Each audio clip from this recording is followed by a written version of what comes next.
Guys, good Monday afternoon. My name is Jerry Miller. Welcome to the I Love CVille show. It's great to be with you. We're live in Charlottesville, the Commonwealth, the country, and the world on the I Love CVille network. This show, chock full of information, guys. So much info, including the Board of Supervisors in Albemarle County deliberating whether to take the county back to phase 2. We have 40% of childcare centers in Virginia currently closed. You heard that correctly. 4 out of 10 of childcare centers in the Commonwealth of Virginia are closed due to COVID. How is that going to impact children and parents come school time? How about Louisa County with Wi-Fi spots, hot spots around the county? We'll have that story for you. Louisa County showing innovation with its school system with these hot spots all over the county to help the kids that don't have internet at home. We got very realistic news over the weekend from the NCAA President about fall sports. The likelihood of fall sports in anywhere from an NCAA standpoint becoming very slim, guys. That story for you on the I Love CVille show. Gino, why don't you go to this camera on me, the one shot. Thank you, sir.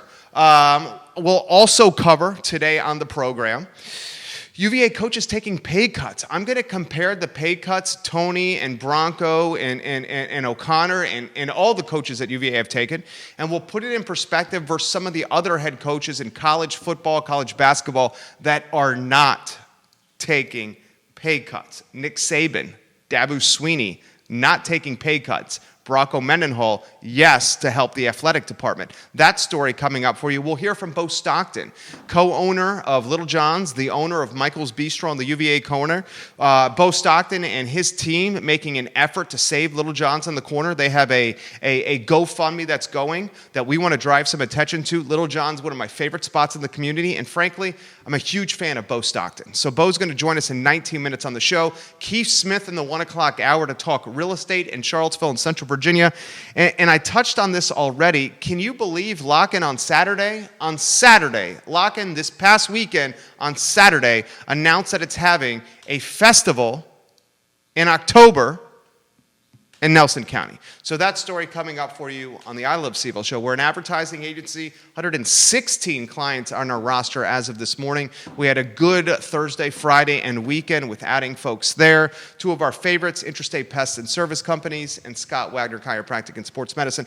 These 2 businesses committed to the community. I've seen it firsthand. Interstate's 4 generations of family. They care about their customers and their team members alike. And Scott Wagner, through chiropractic care, physical therapy, and sports medicine, changing people's lives. We'll thank some people that are watching the show already. Erin King, you know I love you, lady. She just liked the show. Welcome, Erin. Thank you for joining us. If you guys could do me the favor now of giving the show a like and a share. Hammer the like button and share it, better yet. Tag a friend on the show. I think you guys are going to enjoy the content we have today. It's localized content for your viewing pleasure.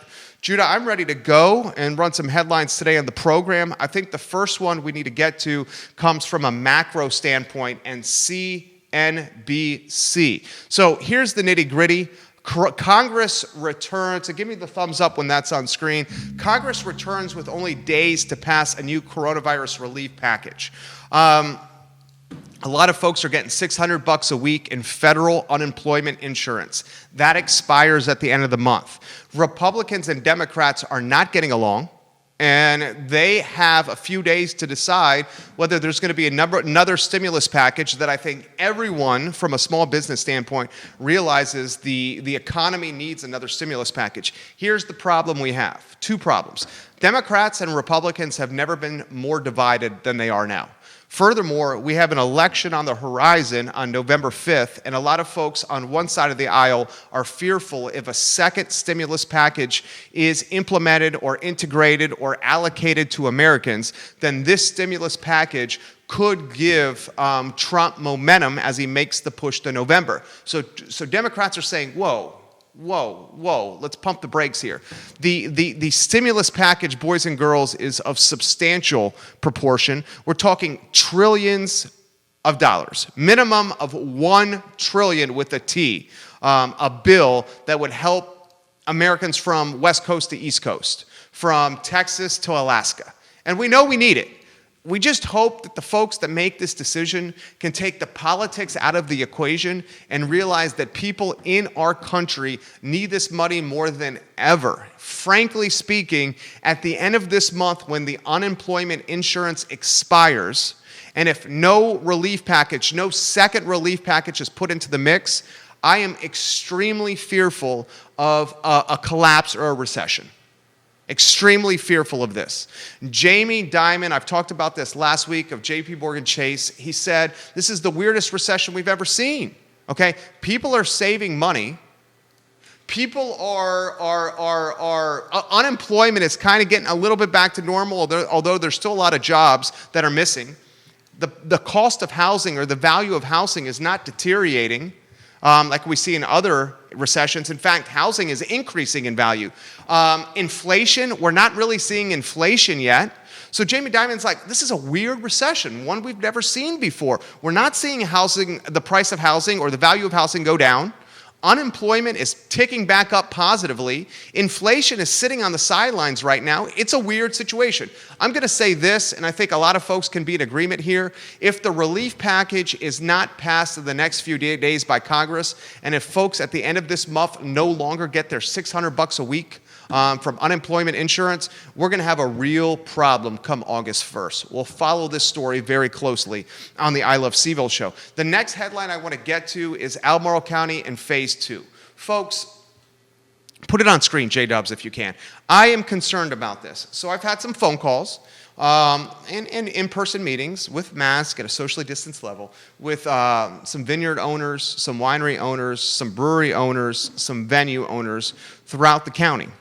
And this is what I'm hearing from folks that own these businesses in Albemarle. Jerry, we are just clawing our way out of what has happened since March. We're now in July, and Jerry, we are seeing a light at the end of the tunnel because we're starting to be able to book weddings again and events again. Jerry, if we go from Phase 3 to Phase 2, which these 6 Albemarle County supervisors are thinking about doing, this will devastate and crush our business. We will not be able to do the weddings at the magnitude that we want if we go from 3 to 2. Furthermore, we may have to reimburse deposit money for weddings that are already on the books that were done in the last few months because we thought we were in Phase 3 for good. So I encourage all the Board of Supervisors, there's 6 of them. Why there's an even number, I have no idea.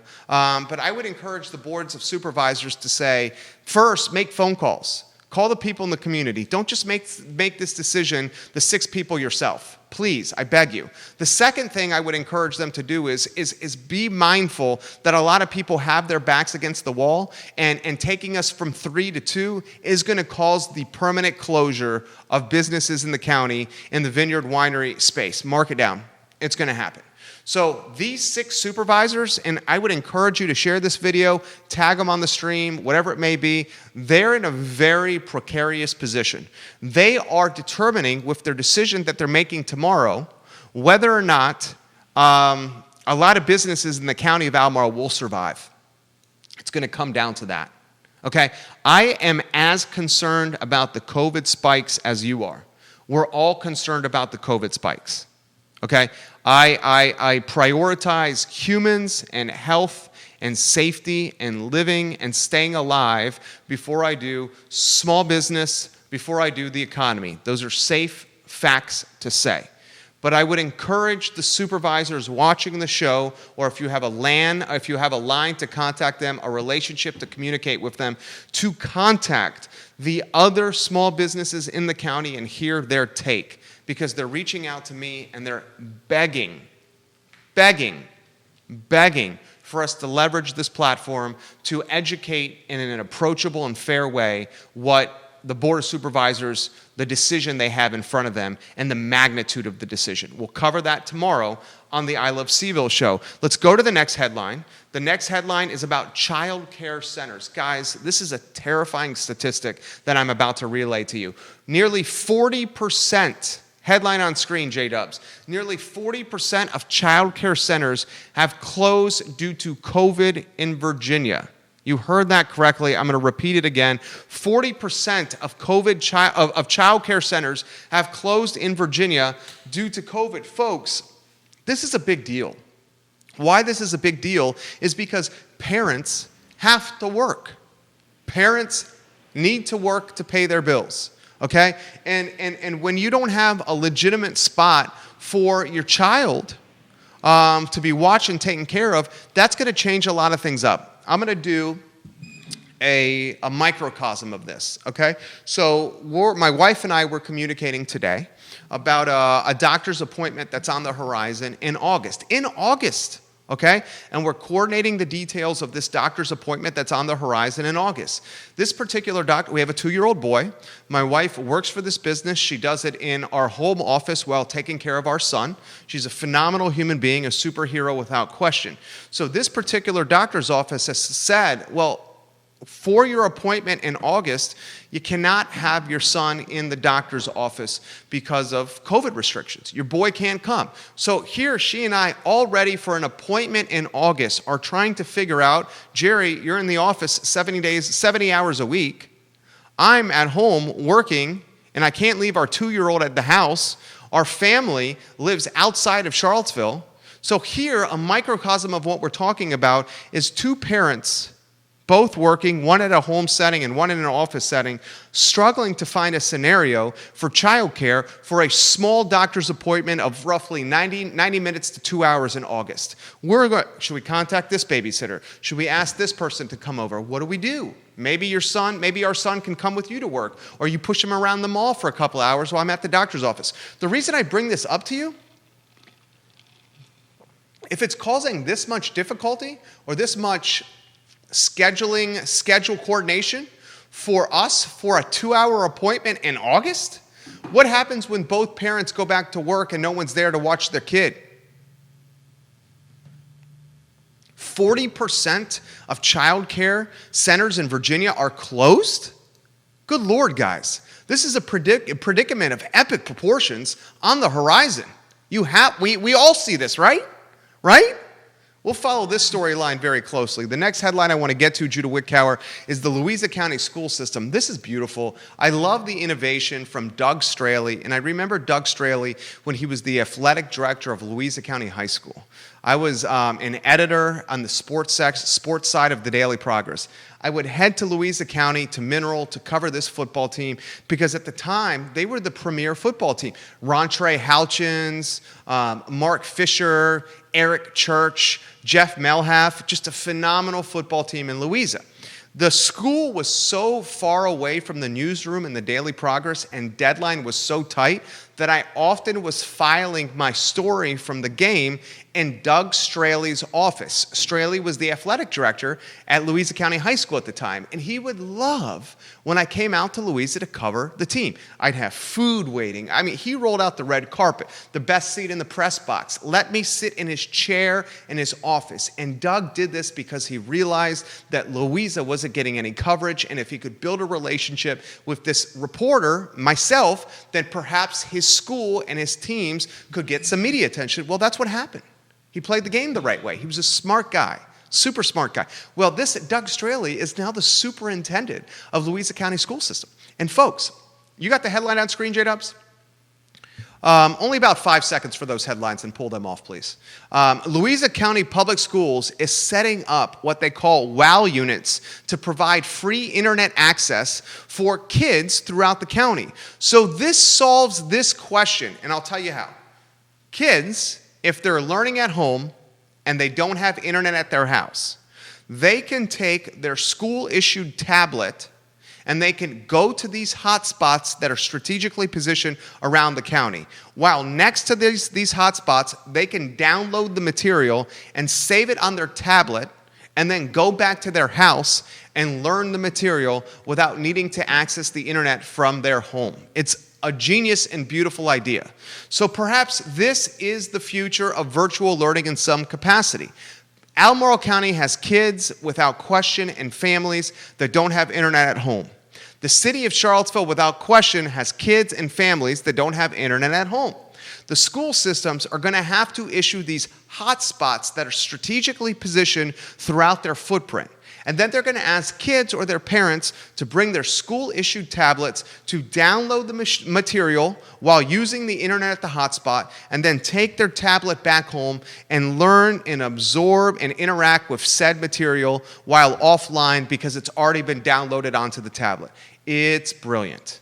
It's absolutely brilliant.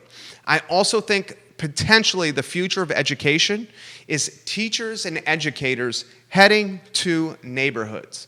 On my particular neighborhood in eastern Albemarle County in the Keswick area, we have now seen 3 different teachers be recruited from the public school system to teach kids in the neighborhood. There's a first grade teacher teaching 7 kids. This first grade teacher was paid $50,000, had all her insurance coverage covered, and was told you have to pay no money out of pocket for supplies. Classes rotated at the homes of parents every 5 days. When 5 days were over, they went to the next set of parents. Kids are learning outside in the cul-de-sac, on a deck under a canopy, in the backyard, on the front yard, at the playground in the neighborhood, whatever it may be. So I've seen that now in my neighborhood for a first grade teacher, former public school teacher, now doing neighborhood educational clustering, that's what we're calling it. A second grade teacher, also being paid $50,000. And boys and girls, over the weekend, I heard a 6th grade teacher, not first grade, not second grade, a 6th grade teacher now has been recruited from the public school system, is being paid $55,000. So a $5K increase versus the first and second grade teacher. $55,000 this 6th grade teacher is getting paid to teach 7 kids in a neighborhood setting. What could eventually happen is neighborhoods may turn into the schools themselves. If you have enough parents doing this, you could literally build a curriculum or a track. First grade teachers here, second grade teachers here, 6th grade teachers here. When the first graders graduate from first grade, they go to the second grade teacher that's already in the neighborhood. When the kindergartners go from kindergarten to first grade, they go see the first grade teacher that already has experience teaching. Okay? Can you imagine what would happen if this particular neighborhood gets a teacher for first grade, a teacher for second grade, a teacher for third grade, a teacher for 4th grade, and a teacher for 5th grade and 6th grade? You have an elementary school system in our neighborhood if that happens. Once they get past 6th grade and into 7th, then you can count on them because they're older to learn more on their own accord in a virtual setting and or wear masks in a classroom because 7th graders are more likely to wear a mask in a classroom than a first grader, just because they have self-control. Follow the storyline closely. I expect to see Wi-Fi hotspots in August and September throughout the city of Charlottesville, Albemarle County, and almost ubiquitous in a Charlottesville and Central Virginia setting. Follow it. Next story I want to get to, Bo Stockton joins us in 3 minutes. Keith Smith, the distinguished gentleman, in 18. The next story I want to get to is the NCAA story. And let's get this on screen. This happened on Saturday. NCAA President pretty much says we're going in the wrong direction for fall college sports to happen. The president, Mark Emmert, released a statement, and I'm going to read it verbatim. When we made the extremely difficult decision to cancel last spring's championships, it was because there was simply no way to conduct them safely. This document lays out the advice of healthcare professionals as to how to resume college sports if we can achieve an environment where COVID-19 rates are manageable. Today, sadly, the data points in the wrong direction. If there's to be college sports in the fall, we need to get a much better handle on the pandemic. Look, read between the lines, understand the tea leaves, and see where this is going. Folks, fall sports, probably unlikely. Okay? The last couple weeks, I've been saying we should cross our fingers and hope fall sports just gets played in front of empty stadiums. Because the reality of us going to Scott Stadium and watching a football game is just not realistic. Now I'm going to say this. The reality of fall sports happening in Charlottesville at a college, ACC, or UVA level, I would say is less than 10%.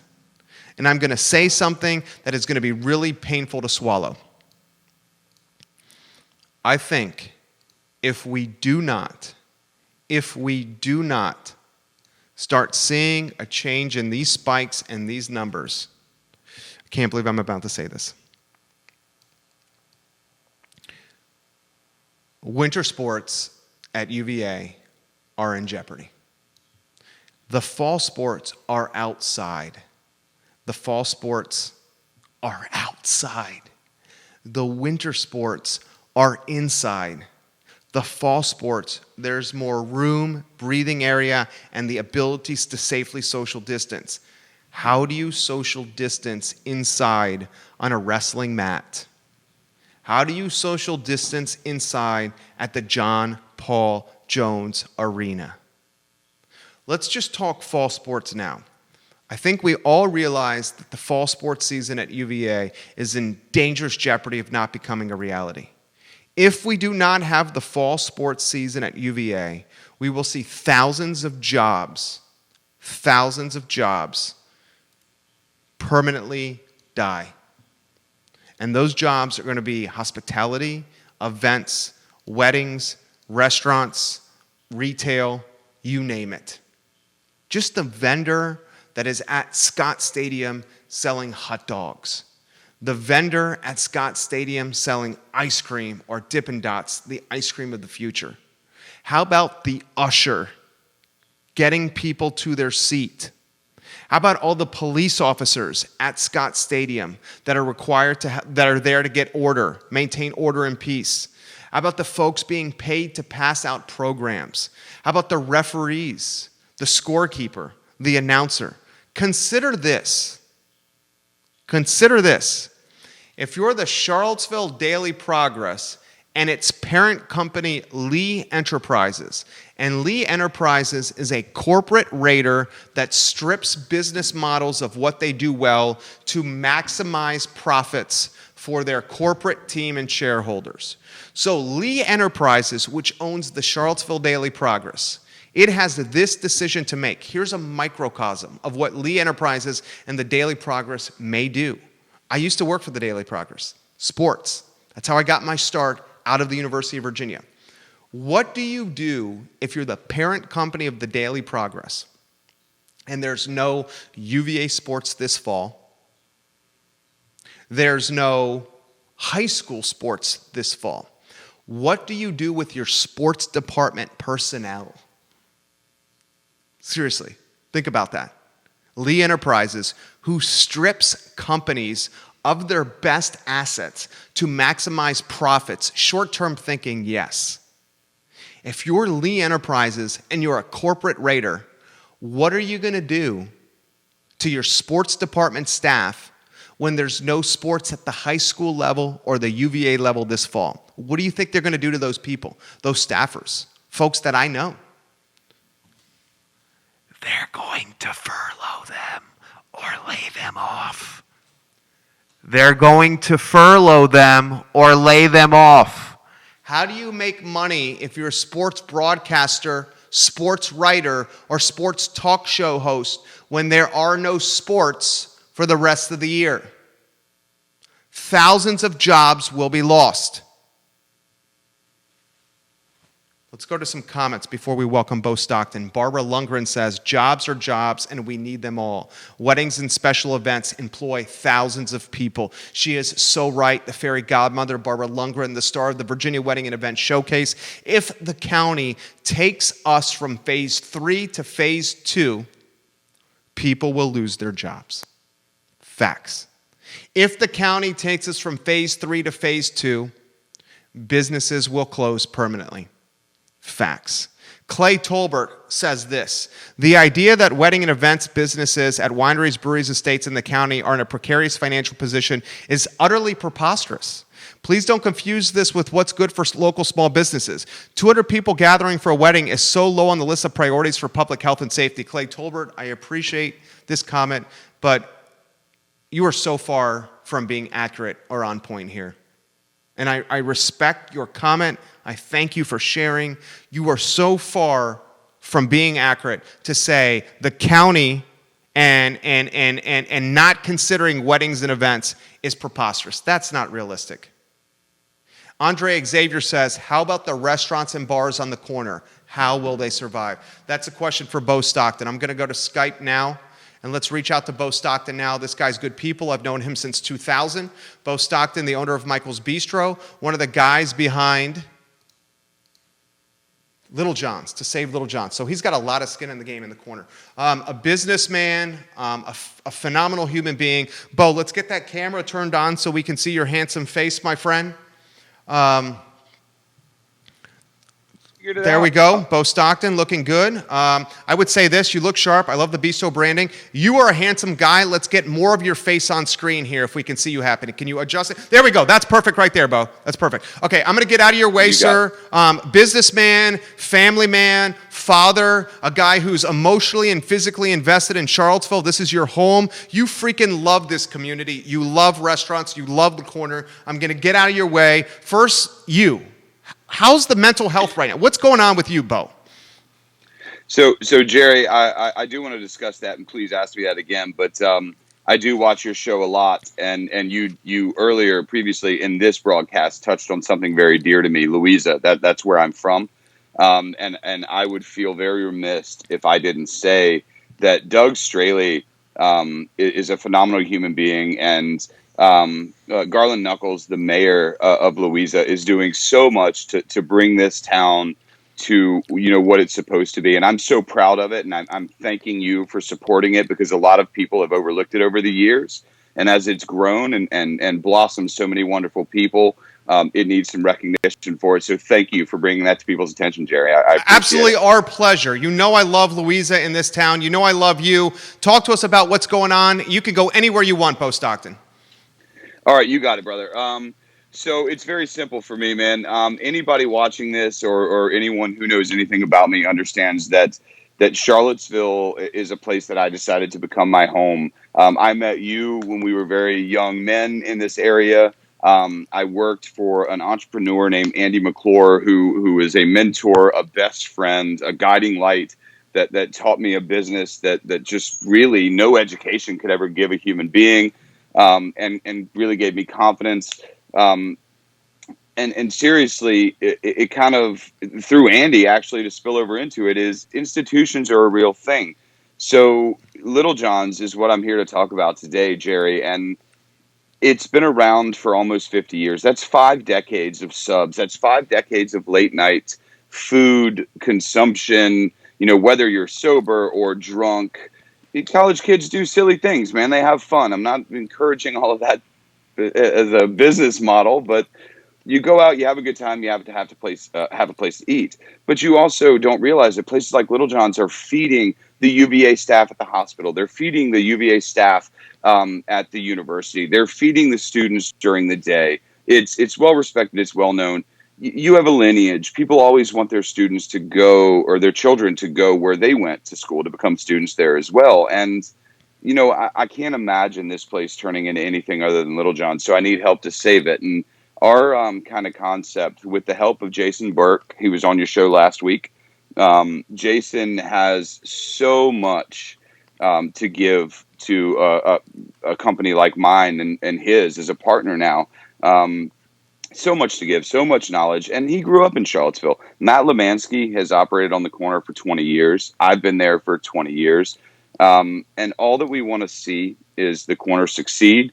We want to see small businesses grow. And we want to make sure that people understand COVID will not destroy local small businesses in Charlottesville. It kind of echoes everything that you're saying. We're trying to bring awareness that it is actually happening, I love it. I love it. So you're getting props from Megan Lessler.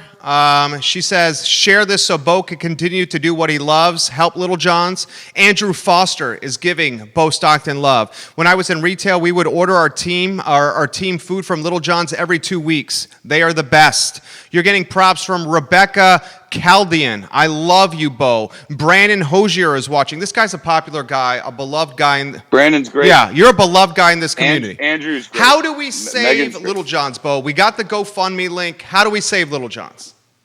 So, it's not simple, Jerry. It's simple to say out loud, but it's a difficult process. A lot of people think that restaurants are moneymakers. And the last time that I was fortunate enough to be on your show, I kind of discussed with you that That's a very big misconception. The profit margin on restaurants is very small. You have to work really hard. And if you don't take care of the people that work for you, then you're not doing a good job, in my opinion, anyway. That's, again, one of the things I'm going to continue to reference what I learned from Andy McClure with the Virginian and Biltmore. You care about your people, and therefore they will care about working with you. And it's hard. We're trying to raise $85,000.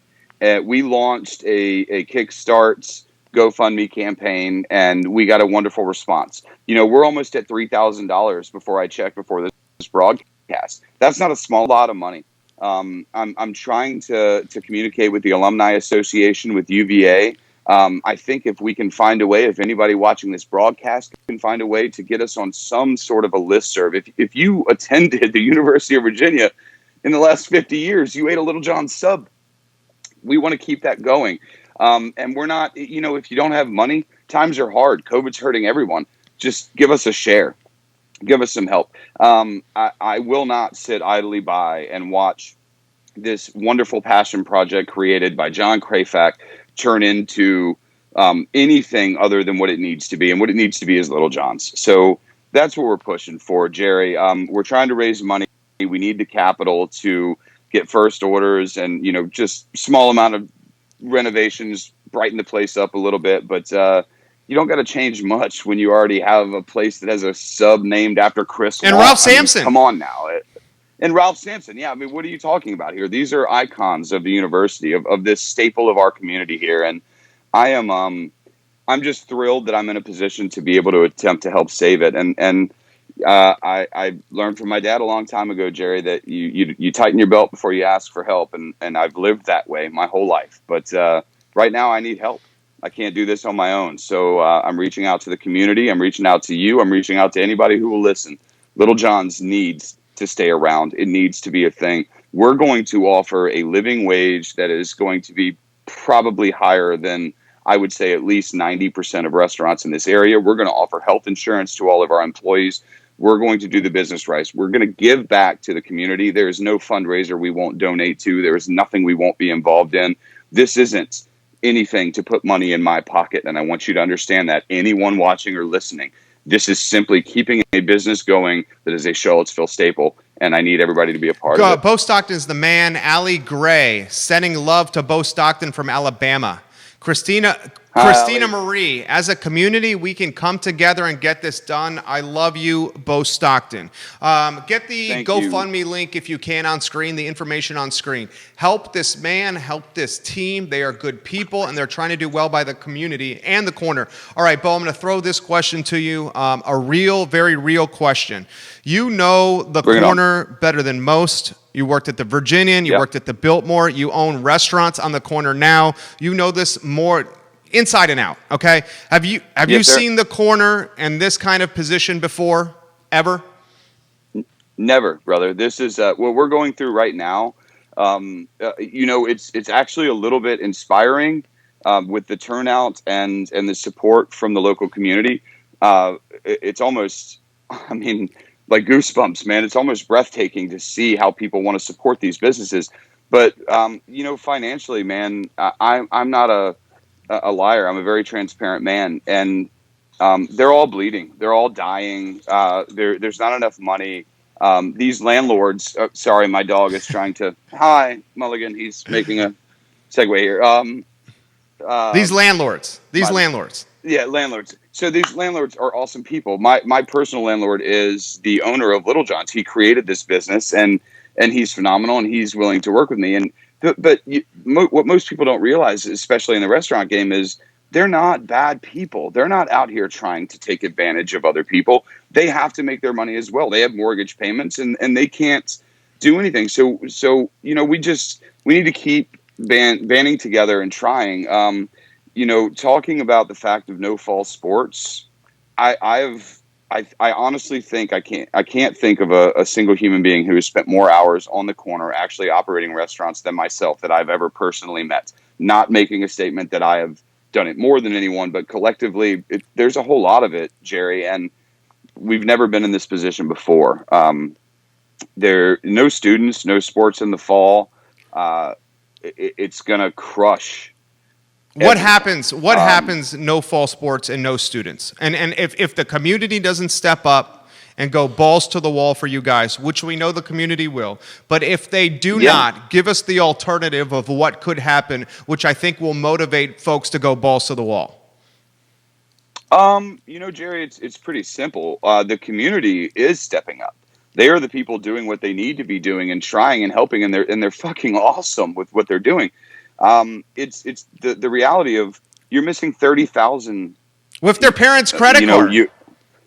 Correct. You're missing that point in life where you go out on a nightly basis. Your parents give you an allowance of how much money to spend, and we all used to just be in competition as to where to spend it. And now anytime that we communicate with what used to be competitive restaurants has now become a collective. Let's just keep the corner alive. Let's keep Charlottesville alive. Let's keep these traditions going. But Jerry, to answer your question, we're dead. If you have a place like Sheets on the corner, they're not going to die.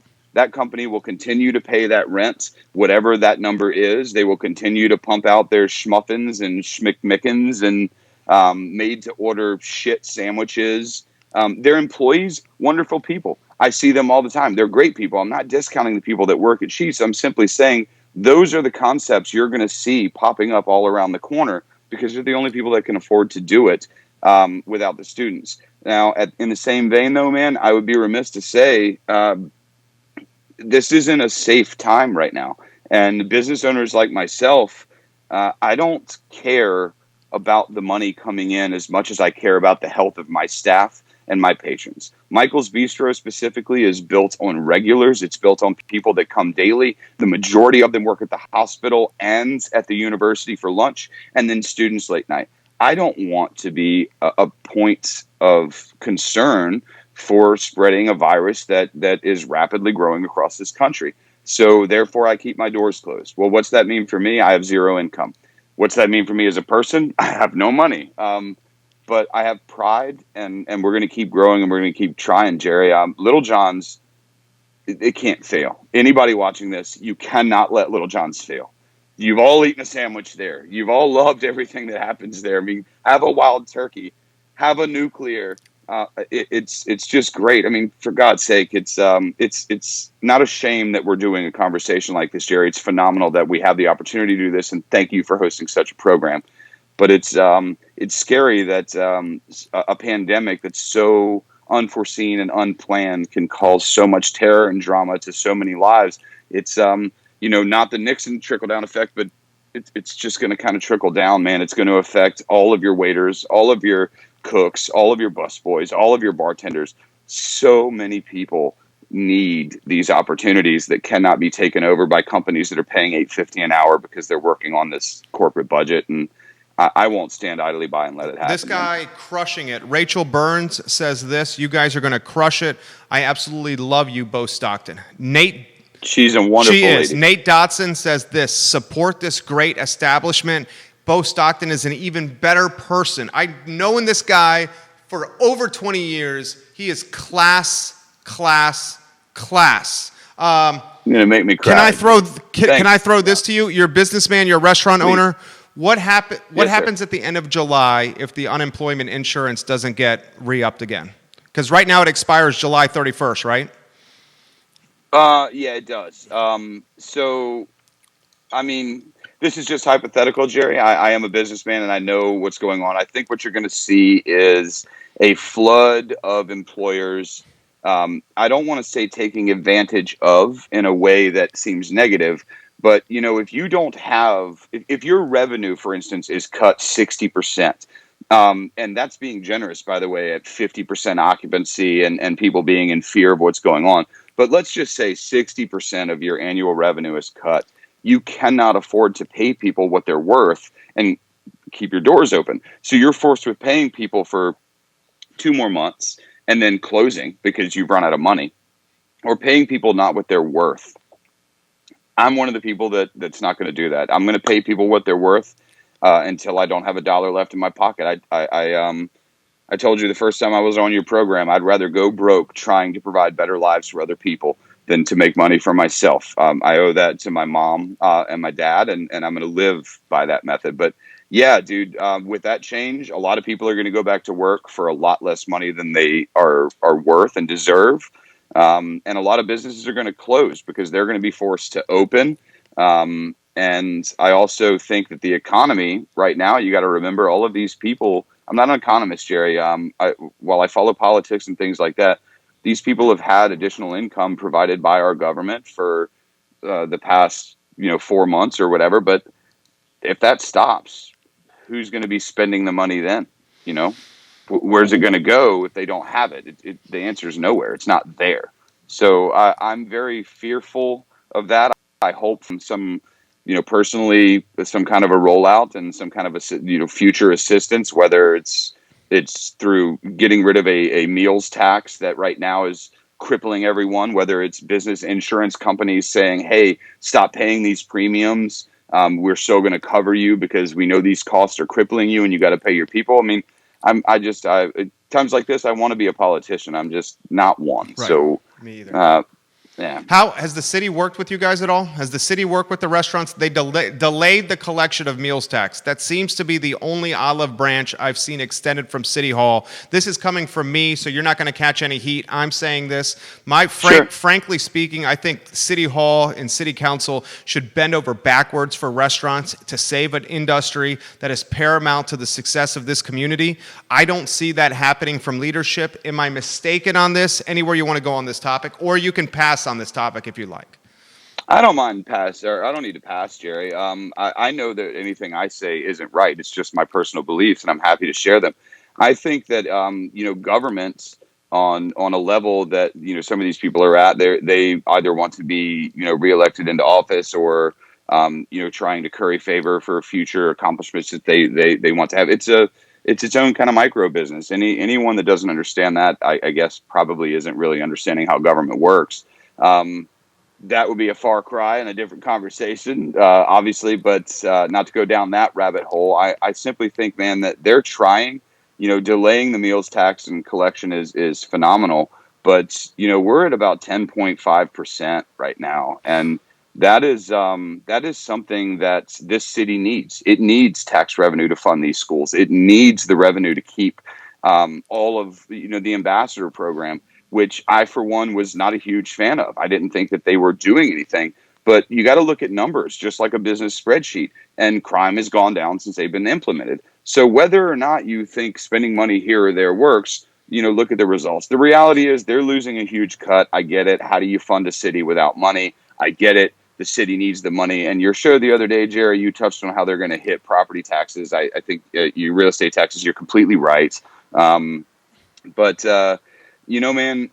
it's we'll do our part and we'll give the money. I just think that we need a little bit of leeway. We need a little bit more assistance from not only the federal level, but from the local level, as small business owners, as people that employ people, as people that spend, $500,000 to $600,000 to $700,000 for smaller units annually within our local economy.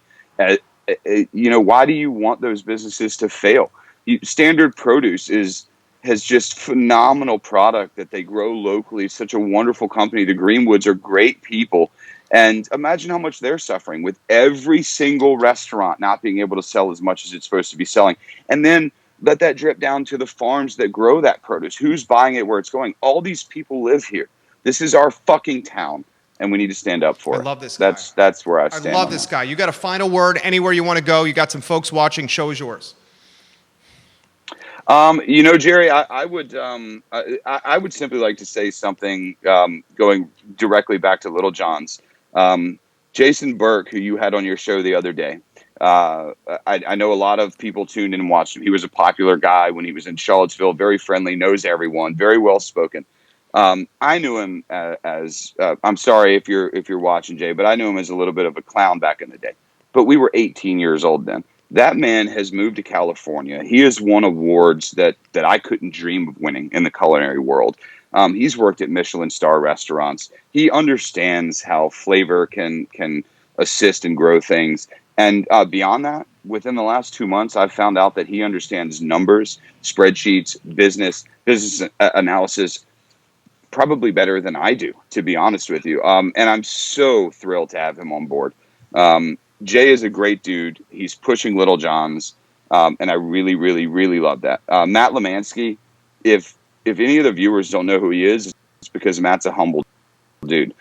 This guy has a wife and two daughters that are just amazing. I have the pleasure to meet all three of them in person. And I'm going to brag about him for a moment since you gave me the floor. That's because I feel he deserves it. They are well-mannered young ladies who have wonderful attitudes and positive outlooks on life. His wife is one of the most... She sends me text messages through Matt saying, like, you showboat this, just trying to help us make things look better and be better at the restaurant, all while being a mom to two daughters, all during COVID, while Matt, who doesn't like any credit and doesn't like to be in the front spotlight, is busting his ass behind the scenes. You know what he was doing 2 days ago, Jerry? During all of this stuff, Michael's Bistro, we're not able to be open right now. He's down there cutting rubber off the stairs and buying chemicals to get the glue off of it so he can sand them by hand. And this is all back of the house. This is to make life better for anyone that works. Nothing the customer would ever see. These are the kind of people that I get to work with on a daily basis. I love them. I respect them. And as long as I have a breath in my body and a dollar in my pocket, I'm not going to see them go wanting. But Littlejohn's man needs to be saved, and we need money to do it. I'm not a cash-rich individual.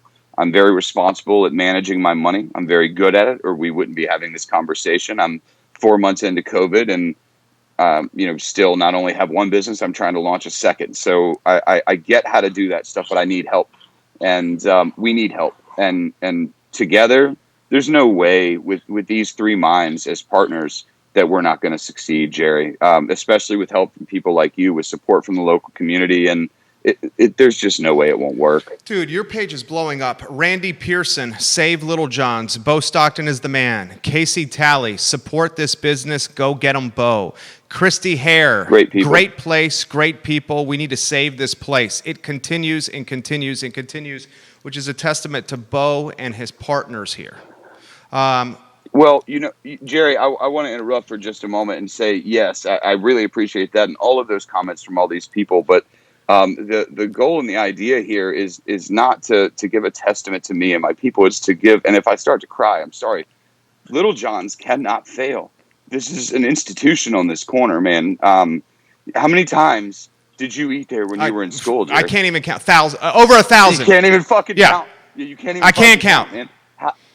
What would you do if you had a daughter that was going to school who's 18 years old right now? I need people to help me get in touch with graduates that don't use Facebook and don't use Instagram and have moved away from Charlottesville and aren't watching the I Love CVille show. We need them to understand that this is occurring.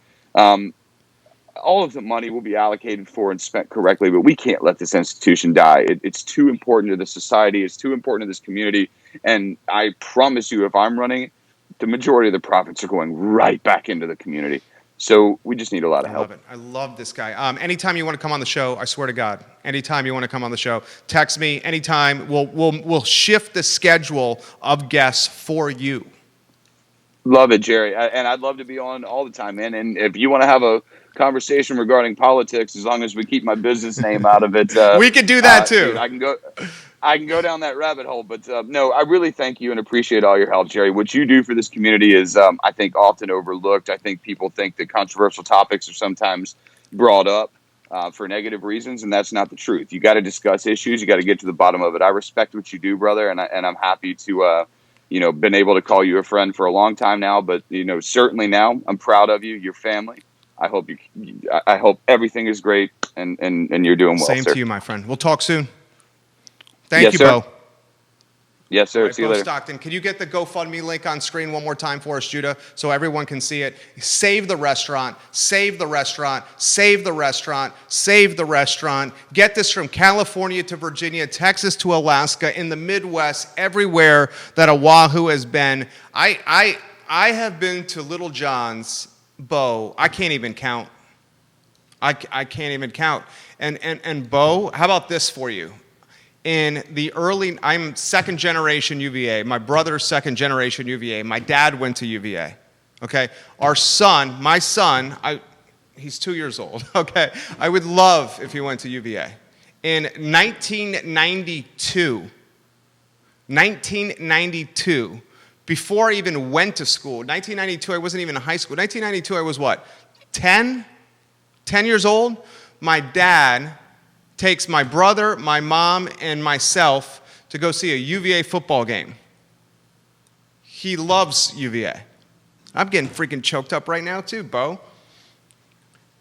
And before this game, we go to Littlejohn's. And my dad said, I love this place. I used to go here as a kid. I used to go here as a student, and I want my wife, which is my mom, and my two sons, me and my brother, to experience this brand and these sandwiches. And I remember in 1992, I swear, when I was 10 years old, getting a wild turkey on white. My brother got a sandwich, my dad got a sandwich, my mom got a sandwich. We each got sodas. Then we walked from Littlejohn's to Scott Stadium and watched the football game. And you know what? I don't even remember who UVA played or whether they won. But I remember the sandwich I had and the time that we had positively together in this restaurant.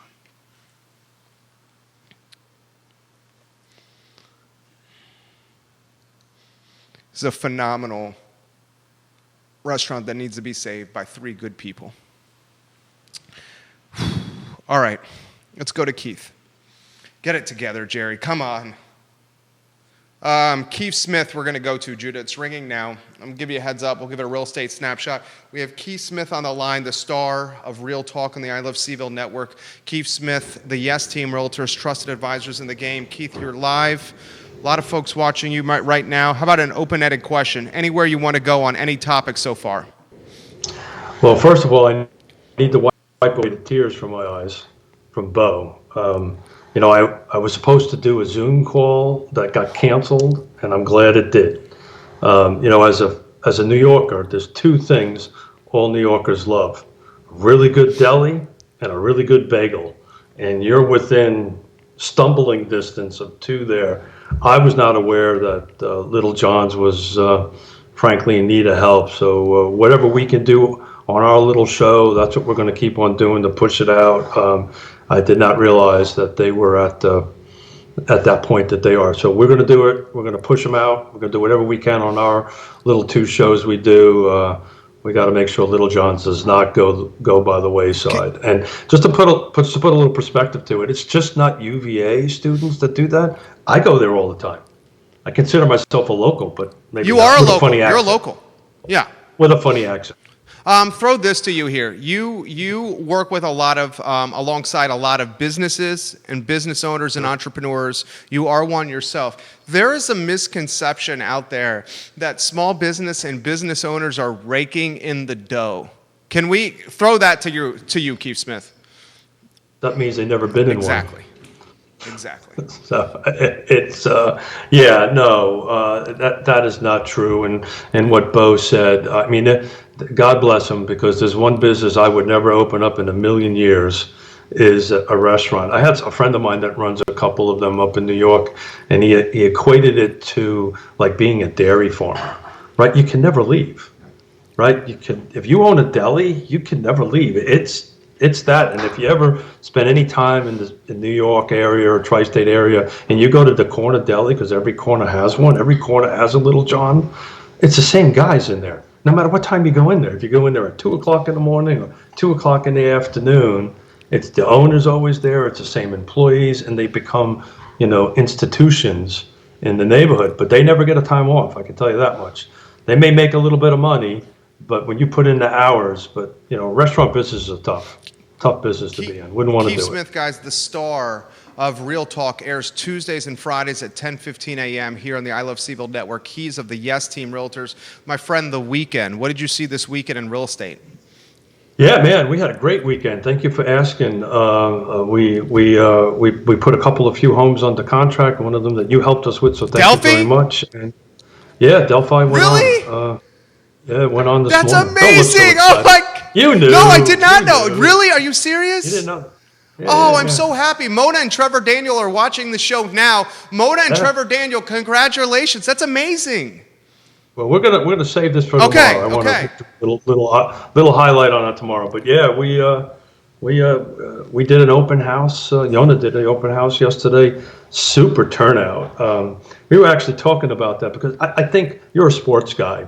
I think what happened in the last 2 to 3 weeks, and there's no technical, no statistics, and no nothing, but just to put a sports analogy to it, I think what happened is they did a little bit of a shutter step. The market kind of did a little bit of a shutter step. Everybody kind of said, okay, it's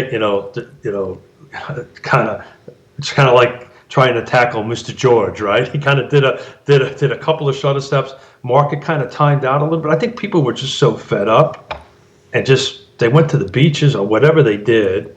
And then it came in, Yona was slammed.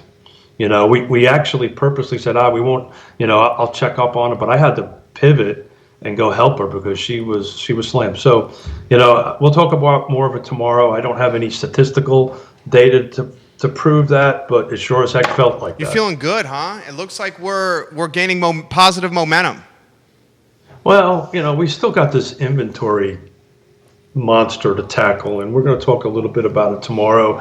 Tomorrow's show's topic is going to be thinking of selling your home. Now might be the right time. And one of the data points we're going to talk a little bit about, which is pretty interesting. So pretty much from 1987 to 2008, the number of years people stayed in their home was around 6. There was a couple of years that spiked up to 7, but just call it 6. From 2009 to 2014, that jumped from 6 to 10 years, and we've been holding 10 years ever since. So what's happening is people are staying in their homes longer, less inventory is coming on the market. Mortgage rates are historically low. But then there's another piece of the mix into it that nobody's talking about it is that prior to 2008, the builders were overbuilding by 1 million units a year. Since 2008, they've been underbuilt. They've been not building, or supply has been short by 1 million. So now we have people staying in their houses long, less homes being built, interest rates are high, so it's putting a ton of pressure on the supply, and buyers are just coming out in the woodwork. But we'll talk about this hopefully in detail tomorrow. It's you and I tomorrow, no guests. We're gonna have a lot of fun.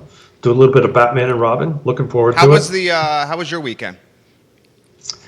Great. I actually promised myself and Yona we weren't going to work this weekend, and You weren't! So much for that.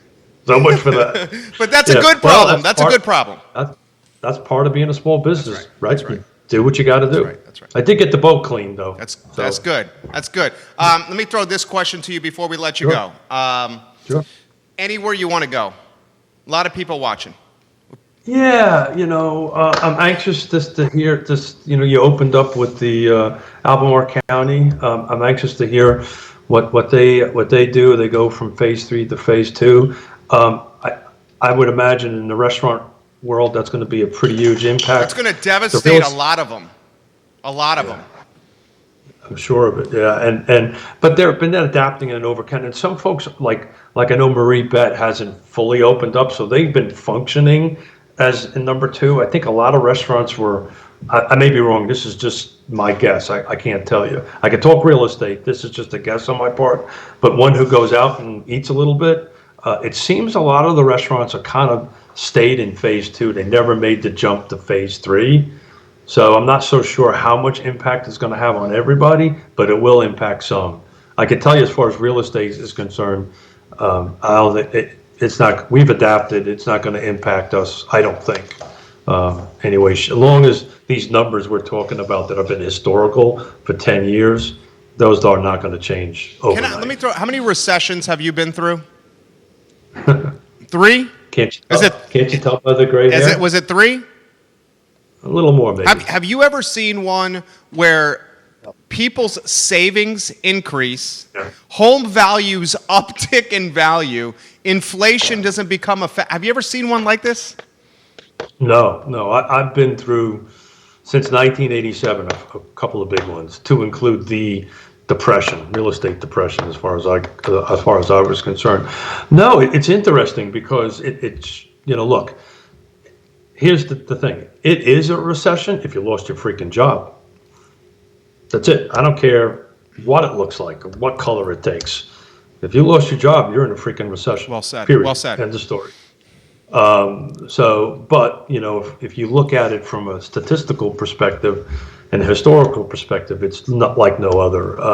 And it again, certain sectors will be V recovery. Certain sections will be a U. It'll be a long projected go up.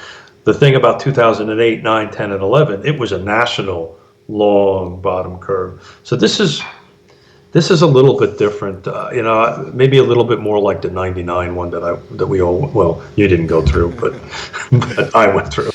But so we want to try to bring some smart people on, and we're kind of working on trying to get on some really smart folks that are a doctor of economics. So. Getting these folks to cut loose free time to spend an hour with us is pretty hard to do, but I'm working on it. You're the man. I'm all about some Keith Smith. We'll see you tomorrow. Yeah. So, just a little shout out on the Louisa thing. Oh, please. Quick. You have a lot of Louisa County folks watching right now. Yeah. So been doing this around these 6 jurisdictions for 6 years. Louisa always, not to be negative about Louisa, but Louisa's never always been as for a while, not been in the cutting edge. Every single one of the things that's going on, Louisa and Green in particular, on the education front, has been on top of it. And then Nelson County. So these surrounding counties really have changed the way they do it. But Greene County does a similar thing, by the way, than Louisa, but they use the school buses, right? Because the school buses are Wi-Fi enabled, and they park a school bus. If you remember, we had the chairman on the show a few months back. But Louisa's super short. They are getting in front of the affordable housing thing in a big way, donating land to affordable housing nonprofits. So a little bit of shout out and love Louisa. They're doing the right thing. Love some Louisa lines as well. Thank you for joining us. I'll see you tomorrow. Hey, man, be well. Thanks, everybody. All right, Keith. Thank you. Keith Smith, the Yes Team Realtors. I have seen firsthand what Keith Smith and Yona Smith do for their clients. I'm telling you, I have seen it firsthand.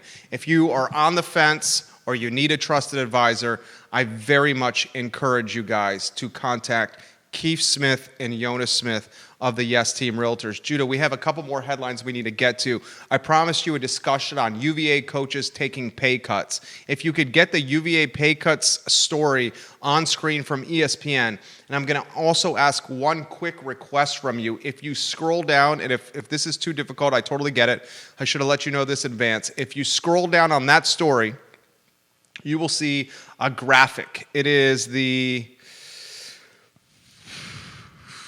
Actually, you know what? Oh, I see it right now. It is the graphic from ACC, okay? It is let's see here.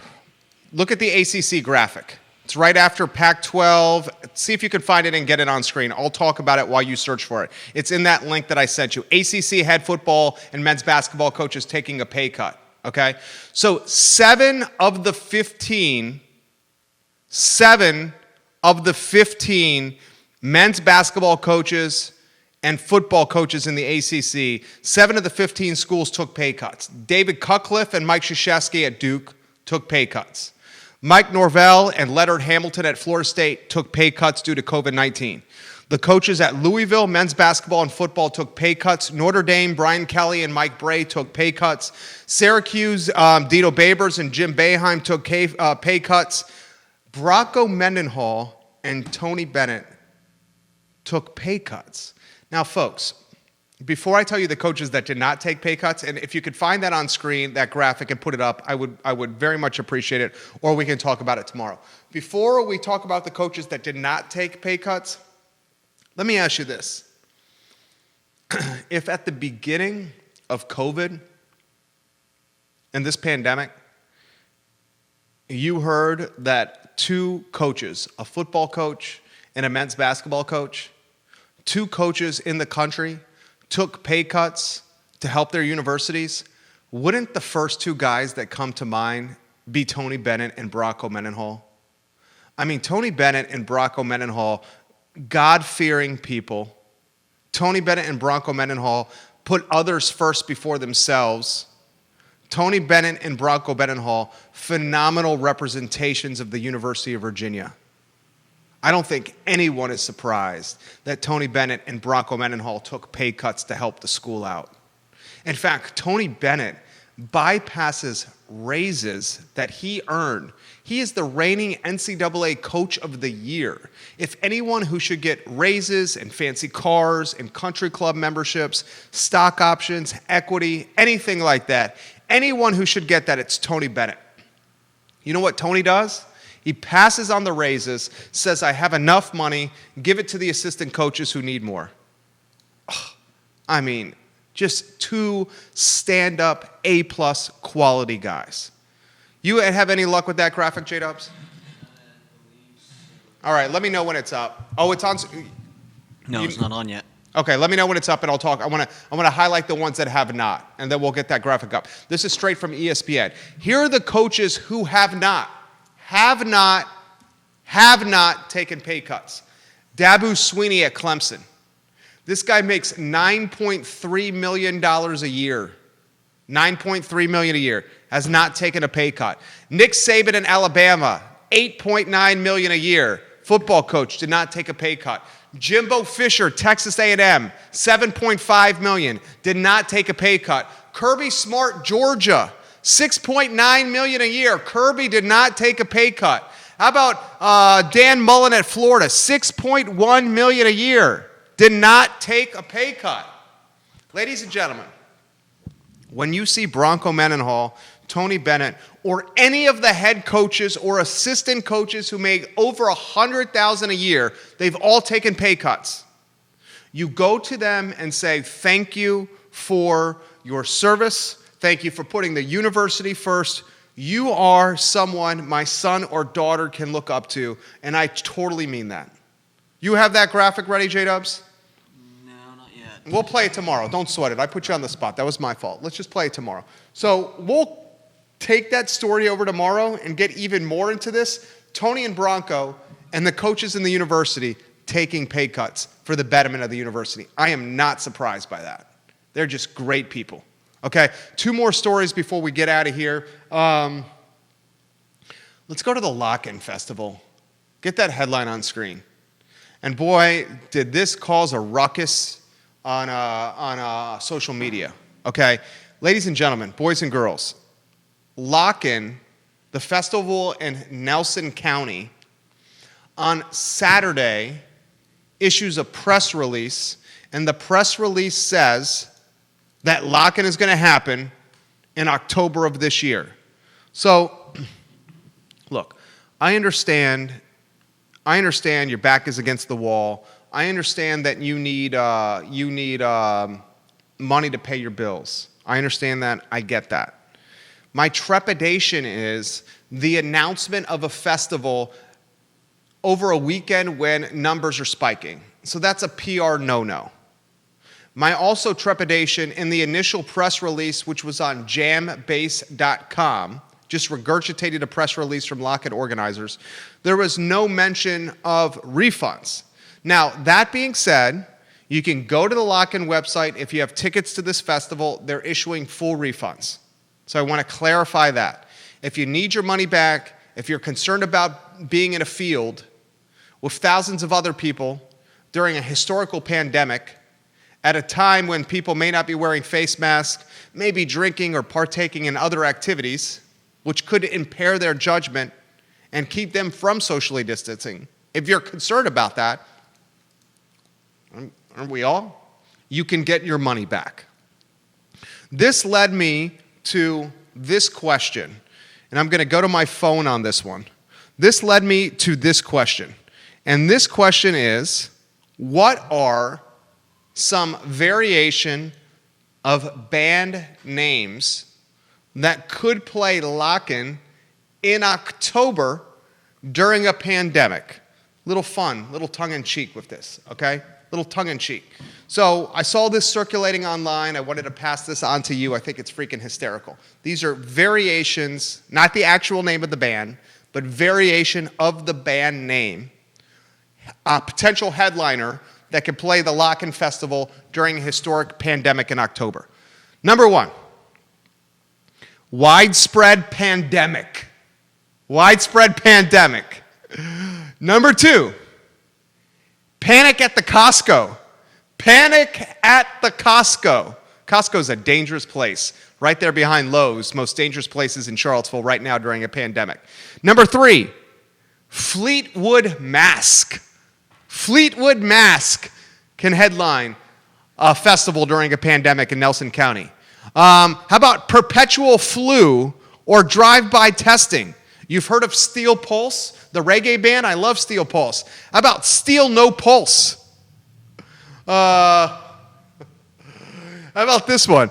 Death Cab for COVID or Phil Lesh and Dead Friends playing a pandemic in a festival in Nelson County. What are the odds that Lockn happens in October? What do you guys think? I'd say less than 25%. Unless we get a vaccine. Unless we get a vaccine. Are we going to get a vaccine? And interestingly, here's an interesting tidbit that came from the press release. And I'm going to read this verbatim. And let me see if I can get it on screen behind. You know what? Don't even worry about it. So let me see if I can find it. Face cover. Oh, COVID-19 screenings. This is what Lockn, it's innovative. Lockn, and I quote from the press release, quote, "We are exploring ways to incorporate a mobile testing lab where people can take a test at the main entrance to the farm and get their result on site quickly prior to entering the campgrounds as a way to minimize potential exposure." End quote. So let me understand something. I find this odd, and I was perplexed by this. I was flabbergasted. I was confused. Just didn't understand how this was going to play out. We go to the Thomas Jefferson Health District. In fact, our fabulous director, Judah Wickower, outlined what he had to go through. In fact, why don't I go to you here, Judah? So get ready to go to you, the Judah Wickower camera. You got COVID tested 3 Saturdays ago. Is that accurate? I believe that's correct. Yeah, it was, yes, 3 Saturdays ago, cost close to $200. Jeez, and, I thought they were free tests. It was $200 for you? It is not free. Okay, so two bills out of your pocket. And it took a little over a week to get the result. Okay, so here's the question I have for you. Are you ready for this, Judah? I don't know. Lockn, in the press release, is saying they're going to incorporate mobile testing where people will be tested on site and the results will be delivered to them in minutes or seconds, which would then allow them to say, we have healthy people at the festival because we're doing this testing there and they got the results immediately. Doesn't it confuse, flabbergast, make you uncertain, or have you scratch your head that the Thomas Jefferson Health District is charging $200 a test and you're getting your results 8 days later, where a festival in October can say they can deliver the results immediately? I mean, I find that perplexing. I hope the people at Lockn will share their technology with the rest of Virginia. With the rest of mankind. We're waiting 8 days for results. 8 days for results. Yet they can do testing and offer results in minutes? Okay. So, I'm just going to leave it at that. How does that happen? How does that happen? Next topic, very quickly, before we get out of here. I found this hilarious. Kentucky Fried Chicken, this is a macro topic. Kentucky Fried Chicken is launching vegan fried chicken in 50 California locations. What? You got the screen? You got the graphic on screen? Do they see the chicken on screen, Judah? Vegan fried chicken, meat-free fried chicken from Colonel Sanders and Kentucky Fried Chicken. How do you do that? Who would go to KFC and buy vegan fried chicken? It is odd. Vegan fried chicken from KFC? I got no problem with vegan food. I love vegan food. I just think it's an oxymoron. Oxymoron. Parting is such sweet sorrow is an oxymoron. Parting is such sweet sorrow. That's an oxymoron. Another oxymoron, vegan fried chicken? What? I'm Jerry Miller. It's the I Love CVille show. We'll see you tomorrow, 10:15, with Real Talk on the I Love CVille network and the I Love CVille show at 12:30 on a Tuesday. Take care.